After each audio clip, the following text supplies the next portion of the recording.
రాష్ట్రంలో గంజాయిపై ఉక్కుపాదం మోపుతామని ఏపీ హోంమంత్రి అనిత ప్రకటించారు. ఏపీ అసెంబ్లీలో గంజాయి నియంత్రణకు తీసుకుంటున్న చర్యలపై సభ్యులు అడిగిన ప్రశ్నలకు మంత్రి సమాధానమిచ్చారు. గంజాయి సాగును 11,000 ఎకరాల నుండి 100 ఎకరాలకు తగ్గించామని తెలిపారు. ఈగల్ టీమ్స్ ద్వారా గంజాయిపై చర్యలు తీసుకుంటున్నట్లు మంత్రి అనిత తెలిపారు.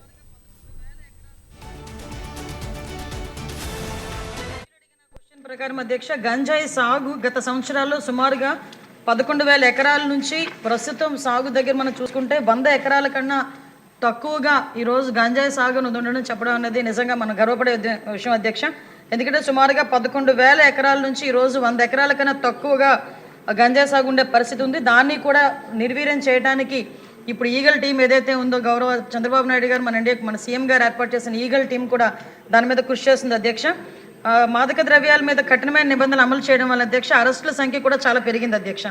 లాస్ట్ మనం అబ్జర్వ్ చేసుకుంటే అధ్యక్ష 1/10/2023 నుంచి 31/5/2024 వరకు 1995 అరెస్ట్ అయితే అధ్యక్ష నిందితుల అరెస్ట్ అయితే 1/6/2024 నుంచి 31/1/2025 వరకు 2,513 మందిని అరెస్ట్ చేయడం జరిగింది అధ్యక్ష. ఏదైతే స్కూల్స్లోని ఎక్కువగా ఈ గాంజా అన్నది వినియోగం ఎక్కువగా అయింది. ఈ గాంజా కూడా విపరీతంగా మార్పు చెందింది అధ్యక్ష. గాంజాలో కూడా డ్రై గాంజా అని, లిక్విడ్ గాంజా అని, వీళ్ళు కొంత గాంజా పర్సెంటేజ్ ఇప్పుడు ఏదైతే నాకు మొన్న ఒక టీచర్ కూడా ఒక గ్లూకి సంబంధించిన ఒక ఫోటో పెట్టారు అధ్యక్ష. ఆ గ్లూకి సంబంధించింది ఎక్కువ పిల్లలు వాడుతున్నారు, అదేంటో ఒకసారి చెక్ చేయించండి అని కూడా నాకు కూడా పంపించడం జరిగింది అధ్యక్ష. ఈ గ్లూస్ కానీ పెయిన్ కిల్లర్స్ అంటే రూపం మార్చుకొని గాంజాయికి ప్రత్యామ్నాయంగా గాంజాయితో కలిసినవి ఇవన్నీ కూడా తీసుకురావడం జరిగింది అధ్యక్ష. దీనిని ఎట్టి పరిస్థితుల్లోని గ్రౌండ్ లెవెల్ నుంచి కూడా మనం క్లియర్ చేయాలి అని ఒకే ఒక ఉద్దేశంతో ఎస్పెషల్లీ గౌరవ విద్యాశాఖ మంత్రి నారా లోకేష్ గారి ఆధ్వర్యంలో ఈరోజు స్కూల్స్లో కూడా ఈగల్ టీమ్స్ని ఏర్పాటు చేసుకోవడం జరిగింది అధ్యక్ష. దానికి సపరేట్గా ఒక జీవో కూడా ఇవ్వడం జరిగింది అధ్యక్ష. మెమో నెంబర్ 271473/MS/2025 మొన్న 10th ఫిబ్రవరిన ఇది సర్క్యులర్ కూడా జారీ చేయడం జరిగింది అధ్యక్ష.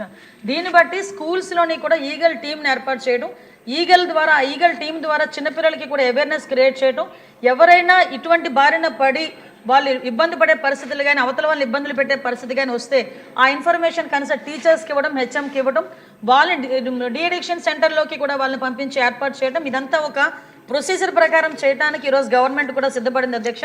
గ్రామాల లెవెల్లోనే కాదు పాఠశాల లెవెల్లోని కూడా గాంజా నిర్మూలించాలి అనుకుంటే ఈగల్ టీమ్స్ అనేవి చాలా ఎక్కువగా ఉపయోగపడే పరిస్థితి ఉంది. దయచేసి ఇక్కడ ఉన్న సభ్యులందరూ కూడా వాళ్ళ పరిధిలో నియోజకవర్గ పరిధిలో ఉన్న స్కూల్స్ అన్నింటిలోని కూడా ఈ ఈగల్ టీమ్స్ని ఏర్పాటు చేయడం, అదేవిధంగా వాళ్ళకి కూడా అవేర్నెస్ ఇవ్వడంలో లోకల్ మన ఎమ్మెల్యేస్ కూడా ఇన్వాల్వ్ అవ్వాలని, మంత్రులు కూడా ఇన్వాల్వ్ అవ్వాలని ప్రత్యేకంగా నేను కోరుకుంటున్నాను అధ్యక్ష.